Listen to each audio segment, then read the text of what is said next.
Hi guys, இன்னைக்கு நம்ம ரொம்பவே வைரலாக போயிட்டு இருக்கக்கூடிய இந்த எக்லெஸ் ஹாட் மில்க் பிரெட் எப்படி பண்ணுறதுன்றதாங்க பார்க்க போகிறோம். இந்த பிரெட் பண்ணுறது பார்த்தீங்கன்னா ரொம்பவே ஈஸி, யார் வேணாலும் பண்ணலாம். கண்டிப்பாக சாஃப்டாகவும் ரொம்பவே டேஸ்ட்டாகவும் வருங்க. இந்த வீடியோவை பார்க்கறதுக்கு முன்னாடி நீங்கள் இன்னும் நம்ம சேனலை சப்ஸ்கிரைப் பண்ணலையா? அப்போ உடனே சப்ஸ்கிரைப் பண்ணிவிட்டு பக்கத்தில் இருக்க பெல் பட்டனை ப்ரெஸ் பண்ணிவிடுங்க. இப்போ வாங்க வீடியோக்குள்ளே போகலாம். நான் இன்றைக்கி ஃபஸ்ட்டு ஒரு பவுல் எடுத்திருக்கேன். அதில் வந்து ஒரு 100 கிராம் பட்டரை ஆட் பண்ணியிருக்கேன். இந்த பட்டர் மெல்ட் ஆகிறதுக்காக நான் இன்றைக்கி 1 டம்ளர் அளவுக்கு ரொம்ப சூடான பால் இது கூட சேர்த்து மெல்ட் பண்ணுறதுக்காக லைட்டாக வந்து ஒரு கலரிட்டு ஓரமாக எடுத்து வச்சுருங்க. அடுத்ததாக ஒரு மிக்சிங் பவுல் எடுத்து வச்சுக்கோங்க. இந்த கப் பார்த்துக்கோங்க. நான் இன்றைக்கி எல்லா மெஷர்மெண்ட்டுமே இந்த கப்பால் தான் எடுக்க போகிறேன். ஃபஸ்ட்டு நான் இன்றைக்கி ஒரு கப் தயிர் எடுத்திருக்கேன். தயிர் பார்த்திங்கன்னா கெட்டியாக இருக்கணும், கூடவே ரொம்ப புளிக்காமல் இருக்கணும். அதே கப்பால் 1 கப் அளவுக்கு சர்க்கரை ஆட் பண்ணிக்கோங்க. அடுத்ததாக ஒரு அரை ஸ்பூன் வெனிலா எசன்ஸ் சேர்த்துட்டு இது எல்லாத்தையும் நல்லா மிக்ஸ் பண்ணிவிடுங்க. சுகர் வந்து கர்டில் நல்லா வந்துட்டு கரைஞ்சி வரும், அந்த அளவுக்கு மிக்ஸ் பண்ணி எடுத்துக்கோங்க.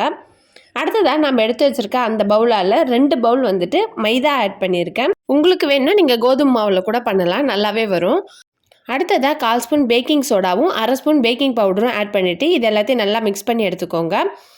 பாருங்கள், கொஞ்சம் கெட்டியாக இருக்கும். இப்போ வந்துட்டு நம்ம பாலையும் பட்டரையும் மெல்ட் பண்ணி வச்சுருக்கோம் இல்லையா, அதை இப்போ இந்த மாவோட கொஞ்சம் கொஞ்சமாக ஆட் பண்ணி நல்லா வந்து மிக்ஸ் பண்ணி எடுத்துக்கோங்க.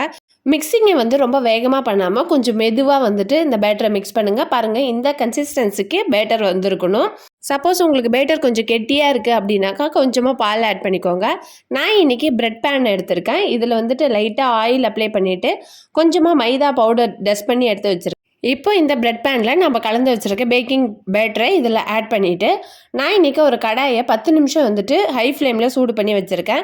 இப்போ அடுப்பை சிம்மில் வச்சுட்டு நம்மளுடைய பிரெட் பேனை உள்ளே வச்சுட்டு ஒரு மூடி போட்டு மூடி 20 to 25 மினிட்ஸ் போதும் நம்மளுடைய பிரெட்டு வந்துட்டு குக் ஆகி வர்றதுக்கு.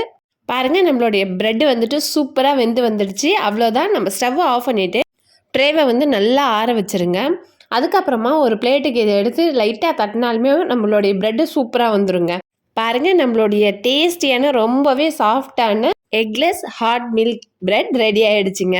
நீங்களும் மறக்காமல் இந்த பிரெட் ரெசிபியை ட்ரை பண்ணி பார்த்துட்டு எப்படி இருந்துச்சுன்றதை கமெண்ட் செக்ஷனில் சொல்லுங்கள். இந்த வீடியோ உங்களுக்கு பிடிச்சிருந்துச்சுன்னா மறக்காமல் ஒரு லைக் போட்டுட்டு உங்கள் ஃப்ரெண்ட்ஸ் அண்ட் ஃபேமிலிக்கு ஷேர் பண்ணிவிடுங்க. நெக்ஸ்ட் ஒரு சூப்பரான வீடியோவோட உங்கள் எல்லோரும் மீட் பண்ணுறேன். See you, bye.